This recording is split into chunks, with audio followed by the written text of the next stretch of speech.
இன்றைய முக்கிய நிகழ்வுகள். புதுச்சேரியில் பாஜக பிரமுகர் நள்ளிரவில் வெட்டி கொலை, 10 பேர் கொண்ட கும்பல் வெறிச் செயல்.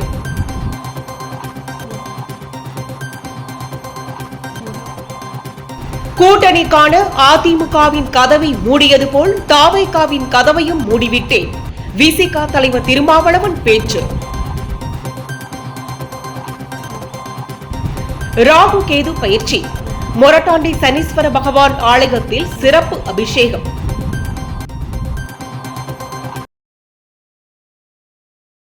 தியாகி அன்சாரி துரைசாமி நினைவு நாள் புதுச்சேரி அரசு சார்பில் அனுசரிக்கப்பட்டது.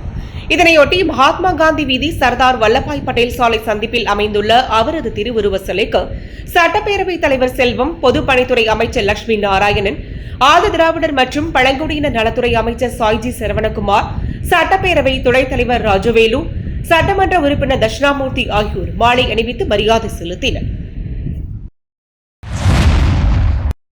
பாரத பிரதமரின் மனதின் குரல் நிகழ்ச்சி காரைக்காலில் நேரலை செய்தி. மாநில துணைத் தலைவர் GNS ராஜசேகரன் உள்ளிட்ட ஏராளமானோர் பங்கேற்பு.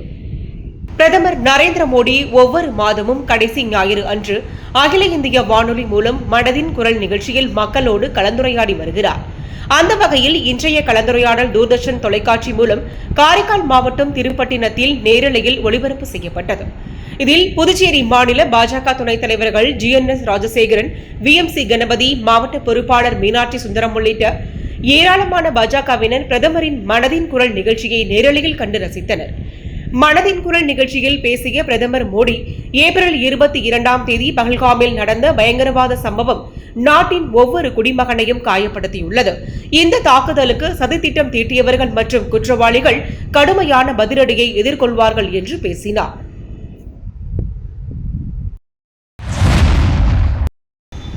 முத்தியால்பேட்டை பகுதியில் அடகு கடை நடத்தி வாடிக்கையாளர்களின் நகைகளுடன் தலைமறைவான குற்றவாளியை பிடிக்க முத்தியால்பேட்டை காவல் நிலைய உதவி ஆய்வாளர் அருள்குமார் தலைமையில் தலைமை காவலர் பிரபாகர், தேவா மற்றும் காவலர்கள் பெரியசாமி, பிச்சுமணி, முரளி ஆகியோர் கொண்ட சிறப்பு தனிப்படை அமைக்கப்பட்ட நிலையில் அவர்கள் கடந்த 17ஆம் தேதி ராஜஸ்தான் மாநிலம் சென்று வழக்கின் முக்கிய குற்றவாளியான குடியா என்கிற ஜூகல் கிஷோர் என்பவரை கைது செய்து முத்தியால்பேட்டை காவல் நிலையம் அழைத்து வந்தனர். பின்பு அவர் மத்திய சிறையில் அடைக்கப்பட்டார். கடந்த 3 வருடங்களாக குடும்பத்துடன் தலைமறைவாக இருந்து பொதுமக்களின் நகை மற்றும் பணத்தை ஏமாற்றி எடுத்துச் சென்ற வழக்கின் முக்கிய குற்றவாளி குடியா என்கிற ஜூகல் கிஷோரை ராஜஸ்தானில் கைது செய்த உதவி ஆய்வாளர் அருள்குமாரை கிழக்கு பிரிவு SP ரகுநாயகம் சால்வை அணிவித்து பாராட்டி வாழ்த்துக்களை தெரிவித்தார்கள். மேலும் தனிப்படையில் மேலும் சிறப்பாக பணியாற்றிய தலைமை காவலர்கள் பிரபாகர், தேவா, காவலர்கள் முரளி, பிச்சுமணி, பெரியசாமி ஆகியோர்களையும் சால்வை அணிவித்து பாராட்டி வாழ்த்துக்களை தெரிவித்தார்.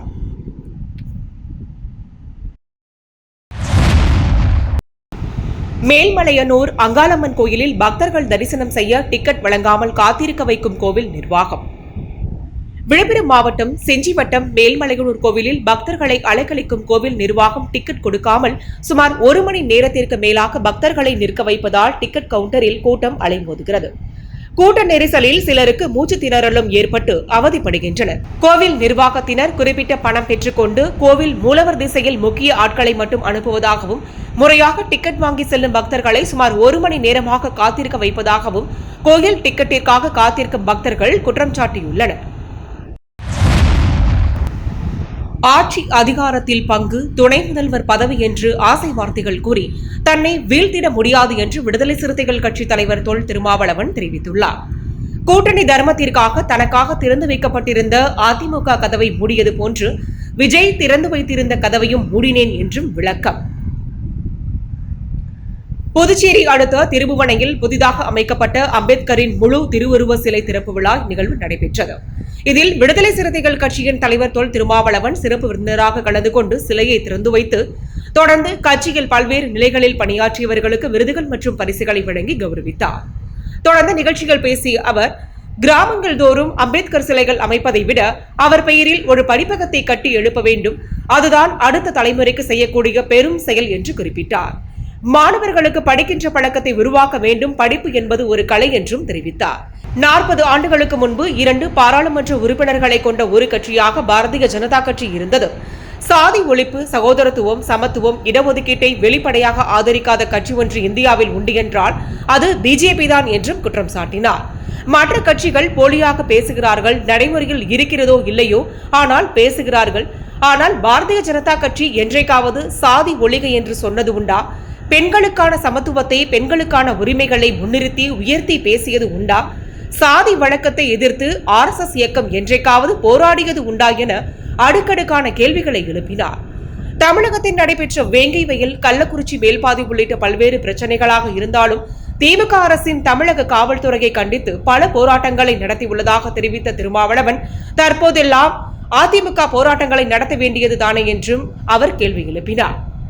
திமுகவோடு தொடர்ந்து நாம் பயணிக்கிறோம் என்பதையே பலர் கேலி பேசுகிறார்கள் தான். கூட்டணிக்காக எல்லா கதவுகளையும் திறந்து வைத்திருக்கவில்லை. பாஜக அதிமுகவிடம் தேவைப்பட்டால் மற்ற கட்சிகளோடு கூட்டணிக்காக ஒரே நேரத்தில் 2 அணிகளும் பேசிக்கொண்டே இருக்கிற ராஜதந்திரம் தமக்கு தெரியாது. பாஜகவும் பாமகவும் இருக்கும் அணியில் ஒருபோதும் விடுதலை சிறுத்தைகள் கட்சி இடம்பெறாது என்றும் திட்டவட்டமாக குறிப்பிட்டார்.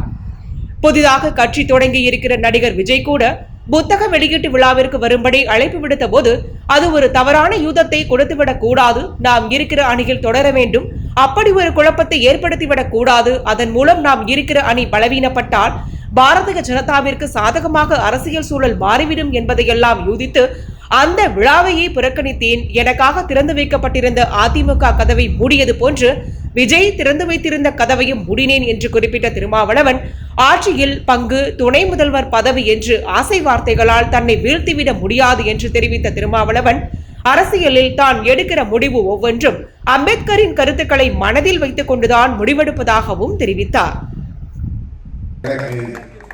இதெல்லாம் முக்கியம், பதவிதான் முக்கியம் சொன்னா இப்படி எல்லாம் பேச முடியுமா? பேசுவாங்க. புதிதாக கட்சி தொடங்கி இருக்கிற நடிகர் நண்பர் விஜய் அவர்கள் கூட புத்தக வெளியீட்டு விழாவுக்கு வரும்படி அழைப்பு விடுத்த போது விகடன் இதழின் சார்பில் அது ஒரு தவறான யூகத்தை கொடுத்து விடக்கூடாது,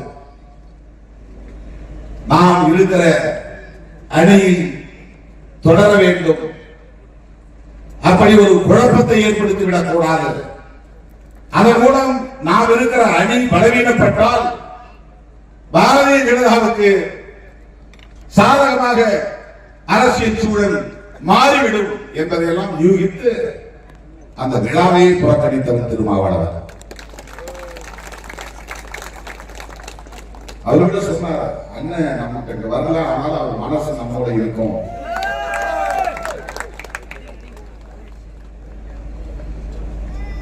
நாங்க நினைச்சிருந்தா இல்ல, எங்களுக்கு விஜயோட போறது கூட கதவு திறந்திருக்கு அப்படின்னு சொல்லலாம்.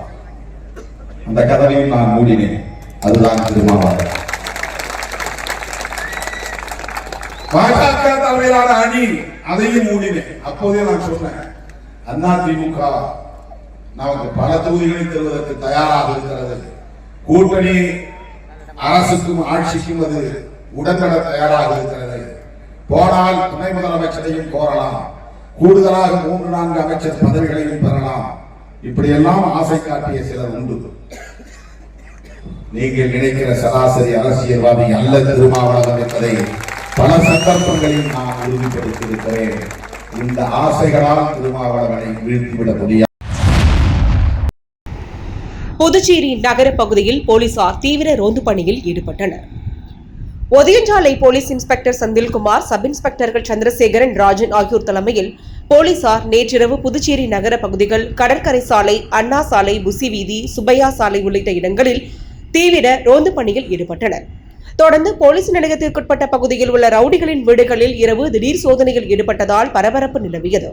இதேபோல் Periyakadai police sub inspector Murugan தலைமையில் போலீசார் நேற்று இரவு தீவிர ரோந்து பணியில் ஈடுபட்டனர். கோடை வெயிலில் இருந்து மக்களை பாதுகாக்கும் வகையில் ராஜ்பவன் தொகுதியில் 4வது நாளாக பொதுமக்களுக்கு நீர்மோர் வழங்கிய விக்னேஷ் கண்ணன் கூடுதலாக ஏழை எளிய மக்களுக்கு அன்னதானமும் வழங்கினார். புதுச்சேரியில் கோடை வெயிலின் தாக்கம் அதிகரித்து வரும் நிலையில் ராஜ்பவன் சட்டமன்ற தொகுதியில் விக்னேஷ் கண்ணன் ஏற்பாட்டில் நீர்மோர் பந்தல் அமைத்து கடந்த 3 நாட்களாக தொடர்ந்து அனைத்து தரப்பு மக்களுக்கும் நீர்மோர் மற்றும் தர்பூசணி ஜூஸ் போன்ற குளிர்ச்சியான பானங்கள் வழங்கப்பட்டு வருகின்றன. அதிக வெயிலின் தாக்கத்தால் அவதியுறும் மக்களுக்கு வெயிலின் கொடுமையை ஓரளவு தணிக்கும் வகையில் சர்தார் வல்லபாய் பட்டேல் சாலையில் நீர்மோர் பந்தல் அமைத்து அனைத்து மக்களுக்கும் தாகம் தீர்க்கவும், பசையாறவும் நீர்மோர், தர்பூசணி ஜூஸ் மற்றும் வெஜிடபிள் பிரியாணி, தயிர் சாதம் போன்ற உணவு வகைகளை வழங்கிக் கொண்டிருக்கின்றனர். சர்தார் வல்லபாய் பட்டேல் சாலை வழியாக நடந்து செல்லும் பாதசாரிகள் முதல் வாகனத்தில் செல்பவர்கள், பேருந்து ஓட்டுநர்கள் மற்றும் பயணிகள் அனைவருக்கும் விக்னேஷ் கண்ணன் ஆதரவாளர்கள் உணவுகளை வழங்கி வருவதால் மக்கள் அனைவரும் தாகம் தீர்ந்து பசியாறி மனமாற வாழ்த்துச் செல்கின்றனர். இந்த வெயிலின் கொடுமையை தணிக்க குடித்தண்ணீர், நீர்மோர், தர்பூசணி ஜூஸ், தயிர் சாதம் போன்ற உணவு வகைகளை வழங்கி களைப்பு நீங்கி இளைப்பாறச் செய்யும் விக்னேஷ் கண்ணனை பல்வேறு தரப்பினரும் பாராட்டி வருகின்றனர். மேலும் கோடைக்காலம் கத்திரி வெயில் முடியும் வரை இந்த நீர்மோர் பந்தல் தொடர்ந்து நடைபெறும் என்று விக்னேஷ் கண்ணன் தெரிவித்துள்ளார்.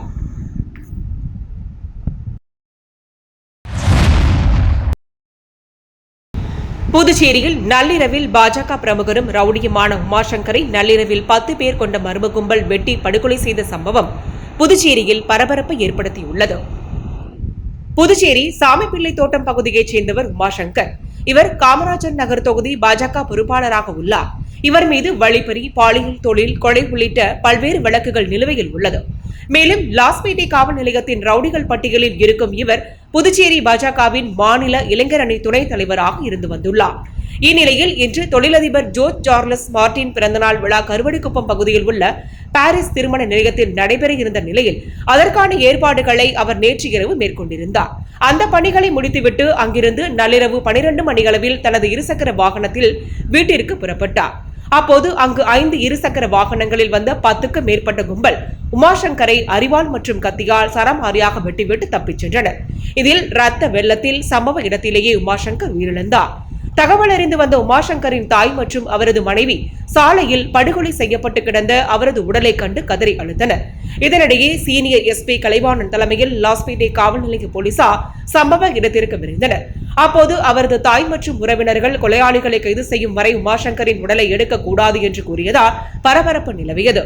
தொடர்ந்து அவர்களிடம் போலீசார் பேச்சுவார்த்தை நடத்தி நள்ளிரவு 1:30 மணிக்கு மேல் சடலத்தை மீட்டு பிரேத பரிசோதனைக்காக கதிர்காமம் அரசு மருத்துவமனைக்கு அனுப்பி வைத்தனர். மேலும் இது தொடர்பாக லாஸ்பேட்டை காவல் நிலைய போலீசார் வழக்கு பதிந்து கொலையாளிகளை தேடி வருகின்றனர். நள்ளிரவில் நடந்த இந்த கொலை சம்பவம் புதுச்சேரியில் பெரும் பரபரப்பை ஏற்படுத்தியுள்ளது. குற்ற வழக்குகளில் தொடர்புடையவர் என்பதால் முன்விரோதம் காரணமாக யாராவது கொலை செய்திருக்கலாம் என்ற கோணத்தில் போலீசார் விசாரணை நடத்தி வருகின்றனர். ராகு கேது பயிற்சியை முன்னிட்டு புதுச்சேரி அருகே உள்ள மொரட்டாண்டி சனீஸ்வர பகவான் கோவிலில் ராகு கேது பகவானுக்கு சிறப்பு அபிஷேகம் செய்யப்பட்டு மகா தீபாராதனை காட்டப்பட்டது. நிழல் கிரகங்களான ராகு கேது நேரெதிர் ராசியில் இருக்கும் கிரகங்கள் ஒரே நாளில் பயிற்சியாவார். அதன்படி இன்று ராகு மீனத்தில் இருந்து கும்பத்திற்கும், கேது கன்னியில் இருந்து சிம்மத்திற்கும் இடம்பெயர்ச்சி நடைபெற்றது. இதனையொட்டி புதுச்சேரி அடுத்த தமிழக பகுதியான மொரட்டாண்டி அருகே உள்ள சனீஸ்வர பகவான் கோவிலில் அமைந்துள்ள ராகு பகவான் மற்றும் கேது பகவானுக்கு பால், தயிர், சந்தனம் உள்ளிட்ட பல்வேறு திரவியங்கள் கொண்டு அபிஷேகம் செய்யப்பட்டு பின்பு மலர்களால் அலங்கரிக்கப்பட்ட ராகு கேதுவிற்கு சிறப்பு தீபாராதனை காட்டப்பட்டது. இதில் திரளான பக்தர்கள் பலரும் கலந்து கொண்டு தரிசனம் செய்தனர். புதுச்சேரியில் இருந்து தமிழக பகுதிக்கு புதுச்சேரி மதுபாட்டில்களை காரில் கடத்திய திருவண்ணாமலை மாவட்டம் செய்யூர் தாலுகாவைச் சேர்ந்த 3 கோட்டக்குப்பம் மதுவிலக்கு போலீசார் கைது செய்து சிறையில் அடைத்தனர். விழுப்புரம் மாவட்டம் கோட்டக்குப்பம் மதுவிலக்கு அமலாக்க பிரிவு காவல் நிலைய எல்லைக்குட்பட்ட கீழ்புத்துப்பட்டு அய்யனார் கோவில் அருகில் காவல் ஆய்வாளர் மீனா, தலைமை காவலர்கள் பாண்டியன், மோகன்தாஸ் மற்றும் செல்வம் ஆகியோர் தலைமையில் மதுவிலக்கு சம்பந்தமாக வாகன தணிக்கை செய்து கொண்டிருந்த போது அவ்வழியாக வந்த TN97W5396 என்ற பதிவெண் கொண்ட காரை நிறுத்தி சோதனை செய்தபோது அதில் பாண்டிச்சேரியில் இருந்து மதுபானங்கள் கடத்தி வரப்பட்டது தெரியவந்தது. மேலும் காரில் பயணம் செய்த திருவண்ணாமலை மாவட்டம் செய்யாறு தாலுகா திருவெட்டிபுரம் பகுதியைச் சேர்ந்த சம்பத்குமார், வெங்கட்ராயன்பேட்டையைச் சேர்ந்த செல்வபாண்டியன் மற்றும் லோகநாதன் என தெரியவந்துள்ளது. 3 கைது செய்து கோட்டக்குப்பம் மதுவிலக்கு போலீசார் அவர்களிடமிருந்து 251 பாண்டிச்சேரி மதுபாட்டில்கள் மற்றும் 4 சக்கர வாகனம் ஆகியவற்றை பறிமுதல் செய்து வானூர் நீதிமன்றத்தில் ஆஜர்படுத்தி சிறையில் அடைத்தனர். காரைக்காலில் நகராட்சி ஊழியர்கள் புதிய சங்கத்தை நிறுவினர். காரைக்கால் மாவட்டத்தில் உள்ள நகராட்சி மற்றும் கொம்யூன் பஞ்சாயத்து ஊழியர்களுக்கு என புதிய சங்கம் ஒன்று இன்று நிறுவப்பட்டது. காரைக்கால் நகராட்சி மற்றும் கொம்யூன் பஞ்சாயத்து ஊழியர்கள் கூட்டமைப்பு என்ற பெயரில் புதுச்சேரி மாநில அரசு ஊழியர் மத்திய கூட்டமைப்புடன் இணைக்கப்பட்டது. சங்கத்தின் தலைவர் சுரேஷ், செயலாளர் முருகானந்தம் ஆகியோர் ஏற்பாட்டில் புதிய சங்கத்திற்கான பெயர் பலகை திறக்கப்பட்டு சங்கத்தின் கொடி ஏற்றப்பட்டது. இந்நிகழ்ச்சியில் புதுச்சேரி சங்க பொறுப்பாளர்கள் மற்றும் காரைக்கால் சங்க நிர்வாகிகள் மற்றும் உறுப்பினர்கள் உள்ளிட்ட ஏராளமானோர் கலந்து கொண்டனர். மீண்டும் இன்றைய முக்கிய நிகழ்வு. புதுச்சேரியில் பாஜக பிரமுகர் நள்ளிரவில் வெட்டி கொலை, 10 பேர் கொண்ட கும்பல் வெறி செயல்.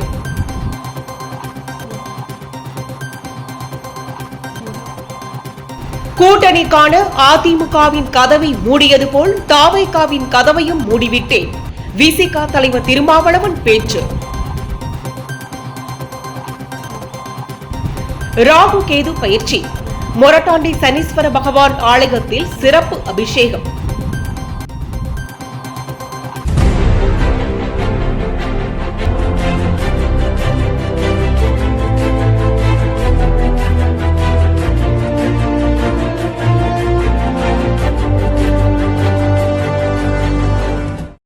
செய்திகளை உடனுக்குடன் தெரிந்து கொள்ள ஆஸ்கார் யூடியூப் சேனலை சப்ஸ்கிரைப் செய்யவும்.